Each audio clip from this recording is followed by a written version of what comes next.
Iran युद्ध में Trump को घसीटने और खुद पर लग रहे आरोपों को लेकर इजरायली पीएम बेंजामिन नेतन्याहू ने चुप्पी तोड़ी है। नेतन्याहू ने ईरान युद्ध पर सवालों के जवाब दिए हैं। उन्होंने इस युद्ध में अमेरिकी राष्ट्रपति डोनाल्ड ट्रंप को घसीट लेने के आरोपों को पूरी तरह खारिज कर दिया। नेतन्याहू ने कहा कि उन्होंने और ट्रंप ने सोच समझकर सभी फैसले लिए। दोनों अच्छे से जानते थे कि ईरान में युद्ध के क्या जोखिम हो सकते हैं। अमेरिका और इजराइल ने मिलकर 28 फरवरी को ईरान पर हमले शुरू किए थे। इसके बाद से बार बार ये कहा गया है कि इजराइल के कहने पर अमेरिका इस लड़ाई में कूदा है। एक इंटरव्यू में बेंजामिन नेतन्याहू ने कहा कि उन्होंने ट्रंप को ईरान में सत्ता परिवर्तन पर छूट नहीं कहा। हम दोनों इस बात पर सहमत थे कि इसमें अनिश्चितता और जोखिम होगा। हम जानते थे कि कार्रवाई करने में रिस्क है, लेकिन ये भी समझते थे कि कार्रवाई ना करने में ज्यादा खतरा है। नेतन्याहू ने यह खुलासा भी किया कि डोनाल्ड ट्रंप ने उनसे संवर्धित परमाणु सामग्री हटाने के लिए ईरान में एंट्री की इच्छा जताई थी। नेतन्याहू ने इंटरव्यू में जोर देकर कहा कि ईरान में उनको बहुत कुछ हासिल हुआ है, लेकिन ये युद्ध अभी खत्म नहीं हुआ।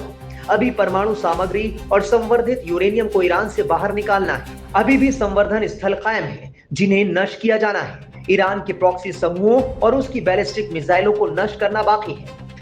ईरान से उसका संवर्धित यूरेनियम बाहर लाने के लिए विशेष बलों को भेजने के सवाल पर बेंजामिन नेतन्याहू ने कहा कि डोनाल्ड ट्रंप ने मुझसे खुद कहा कि वो इसके लिए अंदर जाना चाहते हैं। अगर आपके पास कोई समझौता है, आप अंदर जाकर यूरेनियम को बाहर निकाल लेते हैं, तो क्यों ऐसा ना किया जाए?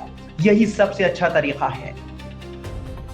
बेंजामिन नेतन्याहू ने कहा कि उन्हें उम्मीद है कि ईरान की सत्ता को उखाड़ फेंकने से उसके पूरे प्रॉक्सी नेटवर्क का पतन हो जाएगा, जिसमें हिजबुल्लाह, हमास और यमन के हूती शामिल हैं। नेतन्याहू ने कहा कि मुझे लगता है कि ईरान की सत्ता के गिरने के साथ ही उसके खड़े किए गए प्रॉक्सी नेटवर्क का पूरा ढांचा भी पूरी तरह से ढह जाएगा। नेतन्याहू ने रूस से ईरान को मदद पर कहा कि ये कोई बहुत बड़ी बात नहीं थी। रूस से तेहरान को खुफिया जानकारी मिलने से जुड़े सवाल पर नेतन्याहू ने कोई जवाब नहीं दिया। बता दें कि अमेरिका और ईरान के बीच दूसरे दौर का सीज फायर जारी है। अब देखना होगा कि दोनों देशों के बीच बातचीत से कोई हल आखिरकार निकलता है या फिर ईरान और अमेरिका इजराइल एक बार फिर युद्ध के मैदान में कूदते हैं।